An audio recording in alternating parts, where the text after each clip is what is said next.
쇼생크 탈출이라는 영화입니다. 이게 한 30여 년 전에 우리나라에 소개된 영화인데 저는 이 쇼생크 탈출이라는 영화가 감옥에서 펼쳐지는 이야기인데 제게 굉장히 감동적이었어요. 흑인 배우 로건 프리먼도 있고 그 팀 로빈스라고 하는 배우가 원래는 주연이고 조연으로는 로건 프리먼인데 그 쇼생크가 이 로건 그 팀 로빈스가 잘 나가는 은행 그 부지점장이었는데 자기 아내하고 정부지 남편 그 정부죠. 그리고 소위 가통하는 현장에 살인이 벌어졌는데 자기가 이렇게 들어가 보니까 그런 일이 벌어졌는데 자기가 살인자로 누명을 쓰고 결국 감옥에 가는 거거든요. 그 다음에 이제 벌어지는 일인데 제가 하고자 하는 이야기는 그런 이야기가 아니고 거기에 보면 그 죄수들이 최소 이 30년, 40년, 뭐 이렇게 50년 이렇게 그 오랜 기간 감옥에 있어요. 그러면 10년 단위로 이렇게 일종의 인터뷰를 해요. 그러면 나 준비됐다. 사유로 하는데 나 참여 다 했다. 제발 내보내달라. 그렇게 하면 도장을 찍어요. 뭐라고 찍느냐. 리젝트라고 하는 부적격 도장을 찍어버려요. 그렇게 하고 어느 날 나 뭐 내보내려면 보내봐. 나는 상관없어. 그랬더니 너는 돌아가. 그렇게 내보내줘요. 근데 이렇게 한 30년 40년 살다가 나오는 그 죄수들이 고향에 돌아가고 자기 삶의 터전에 돌아가도 없는 거에 반겨주는 사람이. 그러니까 방황을 하다가 어떤 사람은 목매어 자살을 하기도 하고 어떤 사람은 그래도 내가 살 곳이 감옥이다 생각하고 감옥 안 내려보내주잖아요. 그러니까 작은 범죄를 저지르고 다시 감옥에 잡혀서 돌아오는. 근데 그 감옥이 사실은 지옥이거든요. 왜냐하면 그 감옥의 그 소장이 아주 악랄해요. 근데 돌아와요. 그런 내용의 스토리가 있어요. 물론 이제 이 팀 로빈스는 자신의 어떤 교묘한 결국 탈주에 성공하는 그런 내용이 나오는데 그런 쇼생크 탈출이라는 영화의 내용의 일부가 있고 또 다른 이야기는 미국의 남북전쟁 중에 노예들이 흑인 노예들이죠. 다 해방이 되죠. 북군의 승리로 말미암아. 그래서 노예가 해방되지만 상당수의 노예들이 이 자유라는 그 특권을 누리기보다는 그것을 포기하고 옛날 주인에게 찾아가서 내가 노예로 살 테니까 밥 먹여주세요. 부탁하는 장면들이 있어요. 왜 그렇습니까? 당장 먹고 사는 일이 힘든 거예요. 왜냐? 농장주 밑에 있을 때는 거기서 그냥 맞고 하더라도 먹을 것은 있었는데 당장 밖에 나가보니까 자유라고 하지만 자유의 몸은 있지만 누가 나에게 먹을 것을 제공해 주지 않는다. 그래서 굶지 않기 위해서 다시금 노예의 삶을 자처하는 그런 모습을 보게 됩니다. 사랑하는 성도 여러분, 두 가지의 이야기를 소개했는데요. 두 이야기는 모두 다 공통적으로 자유를 그토록 갈망하지만 소원하는 대로 정작 자유를 얻었지만 자유의 참된 가치를 누리지 못한 채 연약한 자신의 죄의 모습, 노예의 모습으로 회개한다라고 하는 점을 보여주고 있습니다. 여러분은 이 이야기를 통해서 무엇을 깨닫게 되십니까? 아무리 무언가를 갈망한다 하더라도 그 가치를 모른 채 그냥 막연하게 기대하면 과거로 그것을 설령 얻었다 할지라도 과거로 회개할 수밖에 없다라는 점을 우리에게 강력하게 교훈하고 있습니다. 이것이 바로 노예 근성입니다. 노예 근성을 완전히 버리지 못하면 그냥 자유를 얻었더라도 노예로 산다는 말입니다. 이스라엘 민족이 애굽에서 430년이라는 긴 생활을 노릇했어요. 대대대대 약 10대 이상의 일대가 30년이잖아요. 그 종생활을 계속한 거예요. 그러니까 막 끊임없이 그 노예에서 해방되기를 원했어요. 그리고 조상들이 거하는 약속의 땅 가나안 땅으로 돌아가기를 원했던 겁니다. 그래서 하나님이 그들의 울부짖음을 듣고 모세라는 지도자를 보내서 그들을 출애굽시키잖아요. 근데 출애굽을 해서 광야로 들어간 지 며칠? 사흘길 되는 때부터 불평하기 시작했어요.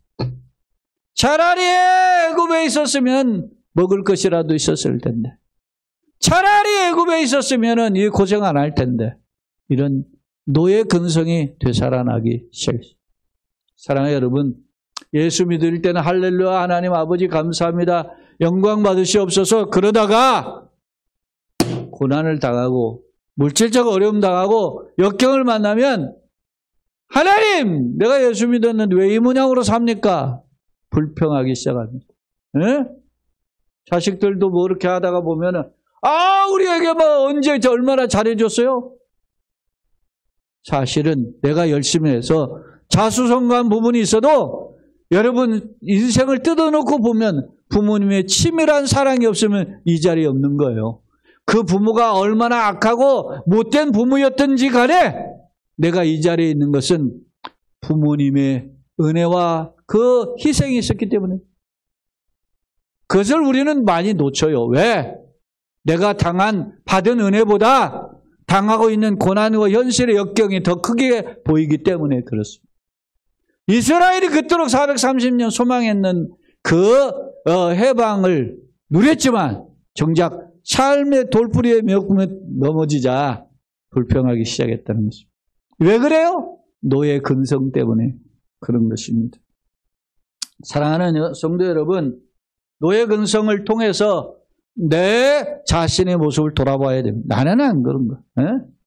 나는 노예 근성이 없는 것은 아닌가. 나의 노예 근성은 뭔가 되돌아보는 지혜가 있어야 된다는 것입니다. 우리는 누구든지 그리스도 예수 안에 있으면 새로운 뭐죠? 피조물. 이전 것은 지나갔으니 보라! 새 것이 되었다 그랬어요. 새 것이 되었는데도요, 여전히 우리는 예수 안에 감사, 기쁨, 열정보다는 죄악의 습관을 내어놓지 못한다는 것입니다. 그렇다면 오늘 구원받은 성도는 어떻게 살아야 되는가? 오늘 이사야 30장 15절 22절을 함께 읽었는데요. 오늘 본문의 말씀을 저는 이렇게 제목을 잡았어요. 역경에서 승리하는 인생은 누구일까? 어떤 사람이 고난과 역경에 승리하냐? 다시 말하면 역경이 없는 인생 없단 말입니다. 고난이 없는 인생이 없습니다. 그 고난이 혹 고난을 당할 때 이렇게 생각합니다. 내가 부모를 잘 만났으면 좀 이보다 나았을 거야. 내가 어디 했으면 좀 나았을 거야. 이 나라 안 살았으면 미국에 살았으면 나았을 거야. 뭐 이럴 수 있을 거예요. 에? 제가 이번에 가보니까 거기에서 25년 살았다더라고. 그랬더니 여전히 시민권 없는 영주권자인데 그냥 우리 픽업을 해주는 픽업 불렀는데 그 픽업하는 기사가 그냥 오직 온이 그냥 프랑스만을 자기네 코로나 때 1,100만 원씩 자기는 받았대 매월. 그 프랑스 시민권도 없다는데 25년 살면서. 내가 그러니까 그래 우리 그 인생이 살다 보면 20대 때 가가지고 25년 됐으면 한 50대 쓰잖아요. 유학 가가지고 거기에 머물러가지고 거기 결혼하고 자녀들까지 난. 이 한국 사람들 있잖아요. 남자들 포 터는 거 있잖아요. 포. 에? 화약 냄새가 물씬 풍기는 그 허세. 버리지 못하고.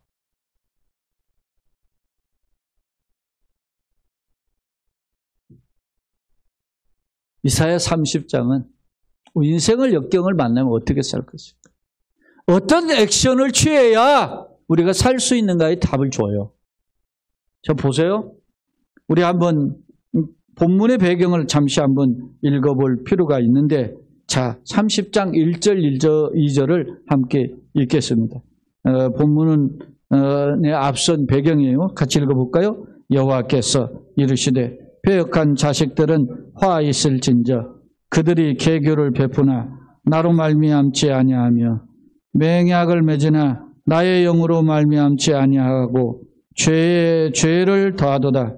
그들이 바로의 세력 안에서 스스로 강하려 하며 애굽의 그늘에 피하려 하며 애굽으로 내려가수되 나의 입에 묻지 아니하였도다. 지금 이게 무슨 말이냐면 이 이사야 30장, 31장은 이스라엘이 북쪽에 아수르라는 나라의 침공을 받아서 에워싸임을 당한 상황이에요. 이 아수르라는 당대 세계 최강이었어요. 물론 신흥 세력이 바벨론이 지금 일어나고 있지만 아직 아수르가 당대 최강이었단 말이에요. 아시리아가. 근데 그 아시리아에 이미 이스라엘이 남왕국, 북왕국으로 갈려져 있었는데 북왕국은 이미 멸망했어요. 멸망한 지 100여 년이 훌쩍 지났단 말입니다. 그런데 그 여세를 몰아서 북왕국 위쪽에 아람이라는 또 나라가 있었어요. 근데 그 아람이라는 나라도 이 아수르의 쑥대밭이 되고 그 여세를 몰아가지고 지금 남한국까지 온 거예요. 그러니까 이스라엘이 지금 막 어떻게 해요? 풍전등화 위기에 처한 거예요. 풍전등화 위기에 처하니까 이스라엘 백성들이 살려고 왕을 비롯한 대신들이 어떤 생각을 한 거예요? 애굽으로 내려갔다라는 말은 사신을 파송한 거예요, 지금. 은근 부활을 해서 다시 1절, 2절 그 내용을 상황을 보면서 한번 다시 읽어봅시다. 시작. 여호와께서 이르시되 패역한 자식들은 화 있을진저. 패역한 자식이 누구예요? 이스라엘 백성을 가리키는 거예요. 너희들은 화 있을진저 멸망할 것인다. 그런 뜻이에요. 그들이 왜? 계교를 베푸나. 계교. 살려고 막 머리를 짜는 거예요, 지금. 그러면서 나름 인간적인 짠머리를 굴리나 나로 말미암 그 계략이 나로 말미암 하나님께로 비롯된 것이 아니며 맹약 국색의 혈맹이라 그러잖아요.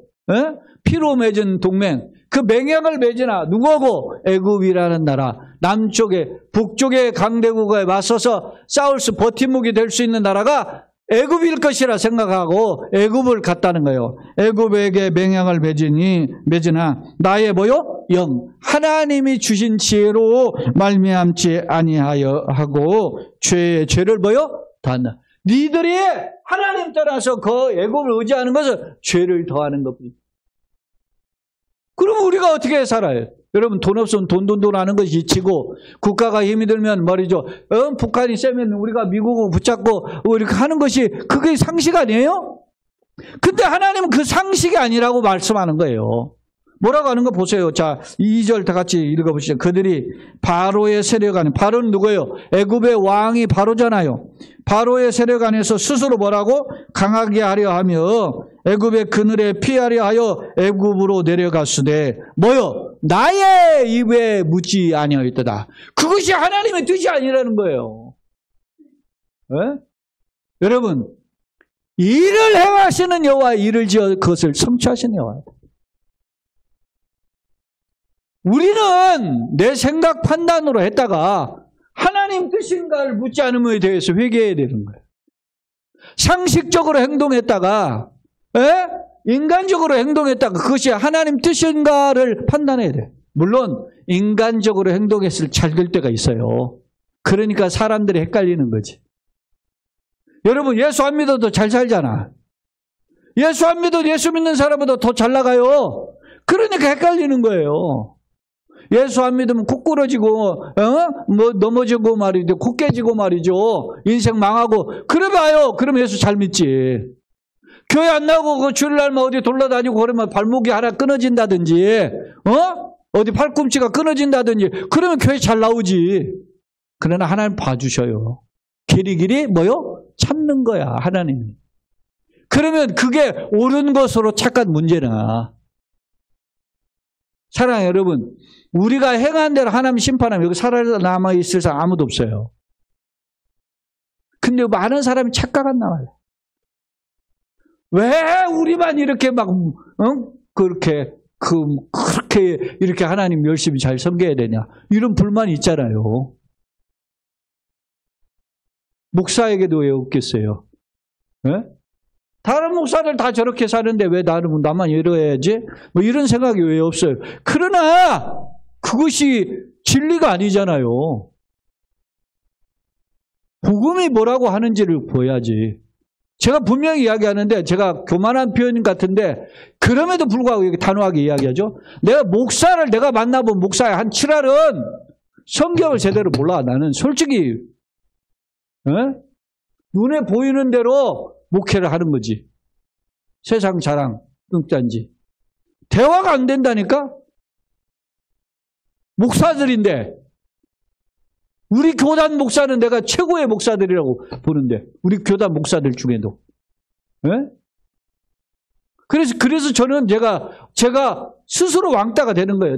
그냥 안 만나. 대화해보고 이야기해보고 이게 가치가 없으면 안 해. 대화해서 이야기가 통하면 이야기가 되는 거예요. 왜? 내가 무슨 이야기를 해? 성경의 이야기를 하는데. 이건 성경을 어디로 배웠나? 답답해요. 그런데도 잘 나가잖아. 이거 껍질이야. 하나님이 심판대 앞에 쓸 거란 말이에요. 그런 두려움이 없나요? 이렇게 말을 하면 굉장히 제가 교만한 거잖아요. 쥐가 얼마나 잘났는데 이렇게 생각 안 듭니까 여러분? 그러나 여러분 제가 그런 고민을 성경 속에서 끊임없이 하고 온 사람이라. 성경이 뭐라고 하시는지.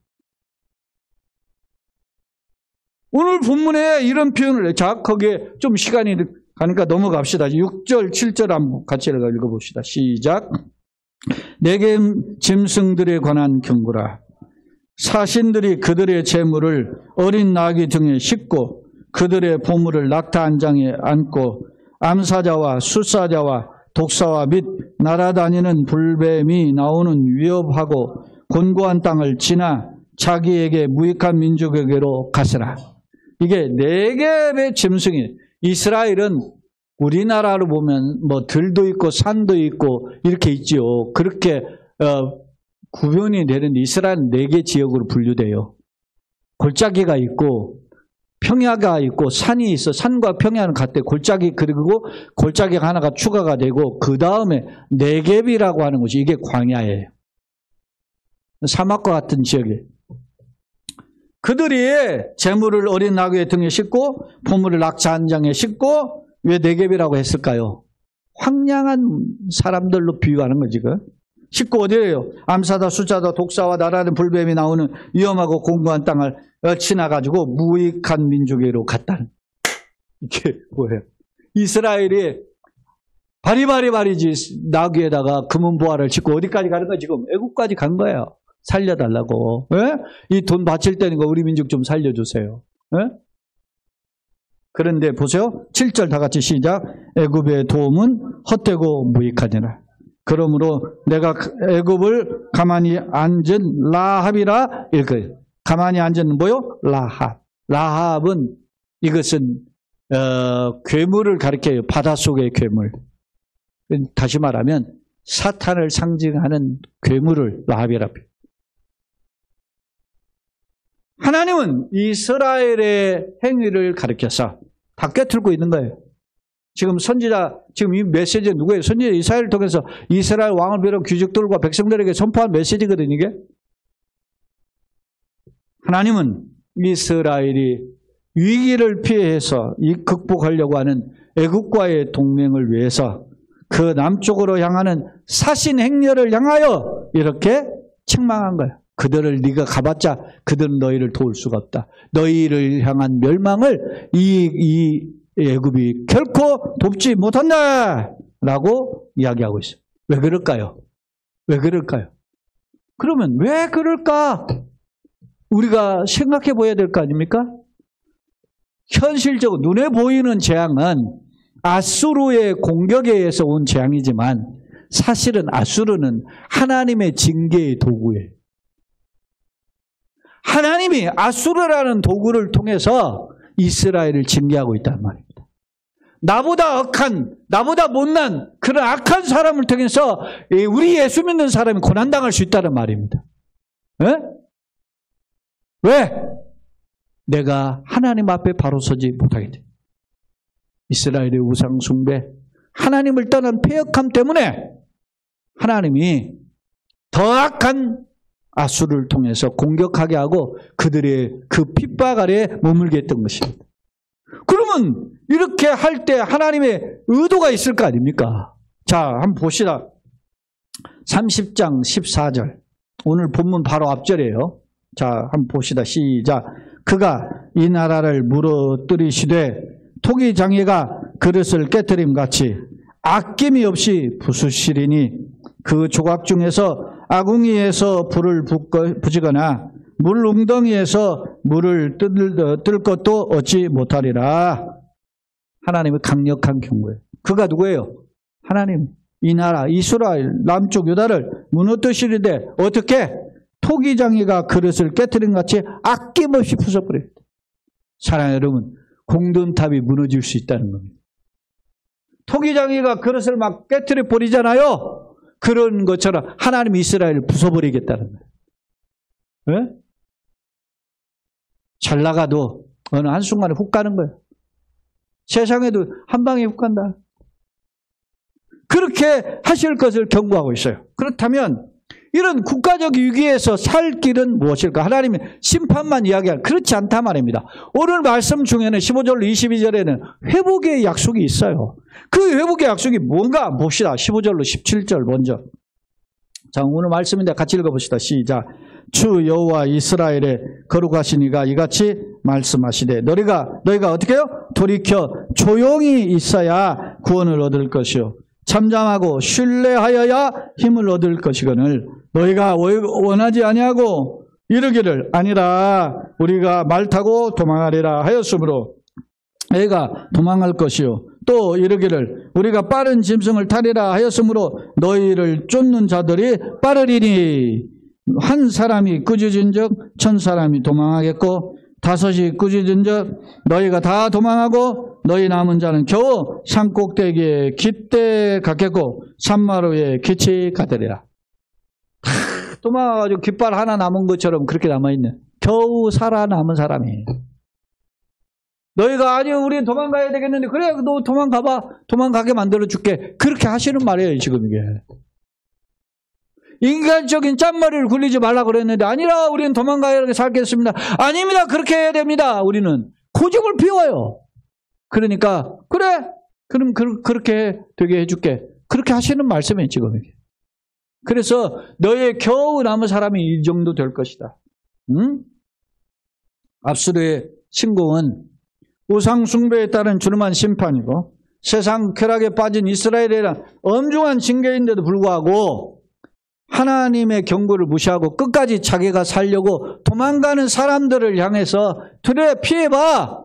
그래 봤자 너희는 너희가 피하는 도망가는 대로 결국 망할 것이다. 이렇게 경고해요. 자, 그러면 어떻게 해야 산다 그랬어요? 앞서 15절 어떻게 해요? 너희가 조용히 있어야 구원을 얻을 것. 잠잠하고 신뢰하여야 살 수 있다 그랬어요. 내 인생의 생각을 내려놓아야 조용하다는 말은 인생의 생각을 내려놓아야 돼요. 인간의 생각을. 그리고 잠잠하고 신뢰하라는 것은 내 목소리는 낮추고 하나님의 목소리를 신뢰해야 살 수 있다. 그런 뜻입니다. 자, 그 말씀의 비결을 한번 봅시다. 30장 18절 같이 읽어봅시다. 크게 읽어봅시다. 시작. 그러나 여호와께서 기다리시나니 이는 너희에게 은혜를 베풀려 하심이요 일어나시리니 이는 너희를 긍휼히 여기려 하심이라. 대저 여호와는 정의의 하나님이시라. 그를 기다리는 자마다 복에 있도다. 할렐루야. 오늘 30장 18절을 놓치지 마세요. 그러나 여호와께서 어떻게 해요? 기다려. 누구를 기다려요? 이스라엘을 기다린다는 거. 애굽으로 도망가고자 하는 사람들을 돌아와 하나님을 찾는 것을 기다리시는 것입니다. 왜? 은혜를 베풀려고 기다리시는. 또 일어나시리니 일어납니다. 뭘 일어나요? 긍휼을 베풀시기 위해서 일어나시는 거예요. 하나님의 역사는 우리에게 은혜를 베푸시기 위함인 것입니다. 또 여호와는 정의의 하나님이다. 그를 기다리는 자마다 복이 있다. 이 위기에 우리가 하나님을 붙잡으면, 하나님께 엎드리면 하나님이 피할 길을 내시는 줄로 믿습니다. 그것이 내 건강의 문제든지 내 어떤 경제적인 문제든지 내 진로의 문제든지 다 하나님께 있음을 우리는 기억해야 됩니다. 사람이 똑똑하면 똑똑할수록 그 똑똑함 때문에 망하는 거예요. 무직하고 무지하면 하나님께서 그를 불쌍히 여겨주시죠. 여러분, 우리 세상이 옛날보다 똑똑해졌습니다. 옛날보다 영악해졌습니다. 에? 이번에도 보니까 저는 막 구글 지도만 보고 보고 걸어 다녔는데, 다른 목사님은 막 AI 딱 챗 GPT 켜가지고, 이렇게 가면 안 된다고 딱 이야기하더라고. 딱 정확해, 뭐. 이쯤은 AI 시대에. 에? 그런 시대가 되어버렸어요. 세상이 첨단 문명을 이용하는 사마다 앞서가요. 근데 여러분 보세요. 그러다가 한 방에 훅 갈 수도 있어요. 오늘 말씀에 뭐요? 여호와께서 기다리고 계신다. 믿습니까? 우리의 부르짖음을 기다리고 계시는 거예요. 주님을 찾는 것을 기다리고 믿습니까? 여호와께서 일어나시는, 예수님이 앉으셨다가, 하나님 앉으셨다가 우리를 위해서 일하고 벌써 벌떡 일어나신다. 왜? 우리를 도와주시려고. 사랑하는 여러분, 하나님이 우리를 도와주셔야 돼요. 나를 붙잡아주고 내 자녀를 붙잡아주고 내 인생길을 우리 가정을 붙잡아 주셔야 되는 줄로 믿습니다. 그것이 오늘 성경의 약속이에요. 누구를 통해서? 이사야 선지자를 통해서 메시지를 보내주신 것입니다. 인간적인 방법을 포기하고 하나님을 신뢰해야 된다라고 하는 것을 강조하고 있는 것입니다. 시편 25편에 보면 시편 기자가 이렇게 표현해요. 자, 25편 3절을 같이 한번 읽어봅시다. 시작. 주를 바라는 자는 수치를 당하지 아니하려니와 까닭 없이 속이는 자는 수치를 당하리라. 두 부류의 인생인 거예요. 하나님을 바라보는 사람은 수치를 안 당합니다. 그러나 겉모술수 머리를 굴리는 놈은 끝내 수치를 당하게 되는 것입니다. 우리나라도 현장 보잖아요. 역사적인. 여러분 잘 나간다고 건방지지 말고 손바닥에 뒤집어진 현실을 보고 우리가 보잖아요. 사랑하는 여러분, 오늘 우리는 어떤 길을 걸어갈 것인가? 자, 이사야 오늘 30장 31장에 아수르 침공에 대한 계속된 이야기를 했죠. 자, 31장 4절 5절을 한번 읽어보겠습니다. 31장 4절 5절 같이 시작. 여호와께서 이같이 네게 이르시되 큰 사자나 젊은 사자가 자기의 먹이를 움키고 으르렁거릴 때에 그것을 치려고 여러 목자를 불러왔다 할지라도 그것이 그들의 소리로 말미암아 놀라지 아니할 것이요. 보세요. 자, 여기에 보면 큰 사자가 젊은 사자가 먹이를 먹으려고 하죠. 이게 아수르 공격이에요. 그것을 막으려고 여러 목자를 불러와서 살려주세요 가지고 막대기 들고 왔는데 그 소리로, 목자들이 달려온 소리로 젊은 사자가 놀라지 않는다는 거예요. 자, 시작. 그들의 떨들므로 말미암아 굴복하지 아니할 것이라. 이와 같이 나 만군의 여호와가 강림하여 시온산과 그 언덕에서 어떻게 해요? 싸울 것이라. 새가 날개치며 그 새끼를 보호한같이 나 만군의 여호와가 예루살렘을 보호할 것이라. 그것을 호위하며 건지며 뛰어넘어 구원하리라 하셨느냐. 할렐루야. 아무리 사자가 덤벼드는데 막대기 들고 사람들이 물러가 해도 끔찍 안 한다. 그런데 누가? 하나님이 강림하셔서 그들을 어떻게 해요? 쫓아낼 것이다. 특히 새가 날개치면, 이 독수리예요, 이게. 새가 독수리거든요. 독수리가 날개치면 그 새끼를 보호한같이 나 만군의 여호와가 예루살렘을 보호할 것이다. 사랑하는 성도 여러분, 세상은 우리의 위로가 되지 못하고 방어하게 될 수 없어도 하나님은 주님께서 개입하시면 우리 길이 열리는 줄로 믿습니다. 우리가 치료되고 회복될 줄로 믿습니다. 우리가 일당백의 용사로 다시 세워질 줄로 믿습니다. 그래서 우리가 예배당에 올라온 거예요. 그래서 우리가 예배로 한 주를 시작하는 것이. 왜? 하나님이 나의 힘이시게. 나의 힘이 되신 여호와 내가 주를 사랑하나이다. 다윗이 고백하잖아. 네? 여호와는 나의 산성 방패시요 요새의 피난처라 하지. 그것이 다윗의 고백. 자, 다윗의 고백에 제가 표현한 것은 시편 18편, 뭐 시편 140, 뭐 1편 이렇게 나오는데 145편 나오는데 시편 91편에도 있어요. 한번 봅시다. 시편 91편이 전쟁에 관련된 이야기예요. 그 중에 2절, 9절만 한번 같이 읽어봅시다. 시작. 나는 여호와를 향하여 말하기를 그는 나의 피난처요 나의 요새요 나의 의뢰하는 하나님이라 하리니. 또 9절에 한번 봅시다. 9절. 네? 네가 말하기를 여호와는 나의 피난처시라 하고 진리를 너의 거처로 삼았으므로 할렐루야. 하나님을 나의 거처로 삼을 때 역사가 일어나는 줄로 믿습니다. 사랑하는 성도 여러분, 말씀의 결론입니다. 태풍 장마철이 시작이 되었죠. 남부지방에 어디도 우리 서울에도 하루 종일 비가 왔는데 남부지방에는 호우주의보가 내렸어요. 조금 지나면 이제 태풍이 올라올 겁니다. 태풍이 몰려오면 어때야 합니까? 태풍을 피해서 있는 것이 상책입니다. 그런데 태풍주의보가 내렸는데도 어떤 사람은 즐기는 것을 못 끊어가지고 계곡에서 캠핑을 하다가 휩쓸려 가기도 하고, 어떤 사람은 낚시를 포기하지 못해서 낚시하다가 바닷물에 휩쓸리기도 하고. 왜? 좋아하는 것을 못 버리기 때문에. 설마 나는 괜찮겠지 하다가 망하는 것입니다. 그런데 오늘 우리에게 사는 비결이 뭡니까? 오늘 30장 15절에 어떻게 해요? 너희가 조용히 있어야 한다. 잠잠히 있어야 구원을 얻는 줄로 믿습니다. 특히 18절 암송하자 그랬죠? 다시 한번 읽어봅시다. 여호와는 정의의 하나님이라. 그를 뭐하는 자마다? 기다리는 자마다. 예? 복이 있도다. 예, 하반절 18절 하반절이에요. 정의의 하나님이 그를 뭐하는 자마다? 기다리는 자마다 복이 있는 줄로 믿습니다. 우리가 주님을 바라볼 때 역사하실 줄로 믿습니다. 세계 정세가 간단치 않습니다. 예? 결국 벌어질 우크라이나 전쟁은 뭐 일도 아니에요. 지금 이스라엘과 이란의 전쟁이 벌어져서 그것이 어떻게 불똥이 튈지 예측 불허의 상황입니다. 세상은 갈수록 요지경입니다. 교회 역시 세상 도전에 자유롭지 못합니다. 어떻게 될지는 아무도 예측할 수 없습니다. 제가 우리 교회가 이곳에 온 지 1999년도에 왔기 때문에 만 26년이 되었습니다. 그때 올 때 이게 주변에 산들, 동산에 산들이 나무가 있었어요. 근데 제가 최근에 이렇게 산을 이렇게 돌아다니다 보면 적게는 20m고 30m, 심지어는 메타크 세콰이어 같은 건 40m까지 다. 네?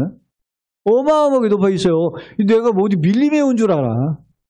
26년 만에 나무가 이렇게 자란 거예요. 근데 나무가 자란 것도 있지만 쓰러진 나무들이 많아요. 여기 뒷동산 올라가 보세요. 막 쓰러진 나무 부지기수예요. 그래서 직원들이 와가지고 막 톱질해서 쌓아놓은 나무들이 많아. 군데군데. 여러분, 살려면 어떻게 해요? 해를 바라보고 쭉쭉 뽑은 거예요. 살기 위해서 나무들이. 미물인 나무도 살기 위해서 해를 바라보고 뽑았어요. 우리가 살려면 세상이 아닌 하나님을 바라보아야 사는 줄로 믿습니다. 왜요? 하나님 우리를 불꽃 같은 눈으로 눈동자처럼 지키시게 돼요. 우리 카테키즘 세미나 했었죠? 그 세미나 할 때 교재가 2권이었어요. 하나는 서건택 교수 목사 것도 있고 있지만 루이스 볼코프라고 하는 조직신학 개론은 책도 있었단 말입니다. 루이스 볼코프이 그 조직신학 책에 보면 성도의 견인, 궁극적인 견인, 예? 퍼저버런스 오브 더 세인트라고 하는 그 내용에 보면 이렇게 표현하고 있어요. 뭐라고 하느냐? 택함을 받은 자가 때론 악에게 굴복되어 죄에 빠지기도 하지만, 예? 실수가 넘어진다는 거예요. 그러나 그럼에도 불구하고 하나님은 은혜로 우리를 건져주셔서 마침내 영광에 들어가게 하신다. 그것이 뭐요? 성도의 견인이라. 사랑하는 내 힘이 아닌 은혜로 지금까지 걸어온 줄로 믿습니다. 걸어갈 길도 내 힘이 아닌 하나님의 은혜에 붙들려 드는 줄로 믿습니다. 건방지지 마시고 주님 앞에 주님의 손을 바라보며 걸어가심으로 우리가 다시금 힘을 얻고 일어서는 우리의 영육의 개인적인 몸과 강건함, 그리고 삶의 터전, 직장과 사업장, 그리고 가정, 우리 교회 되기를 예수님의 이름으로 축원합니다. 아멘. 좋으신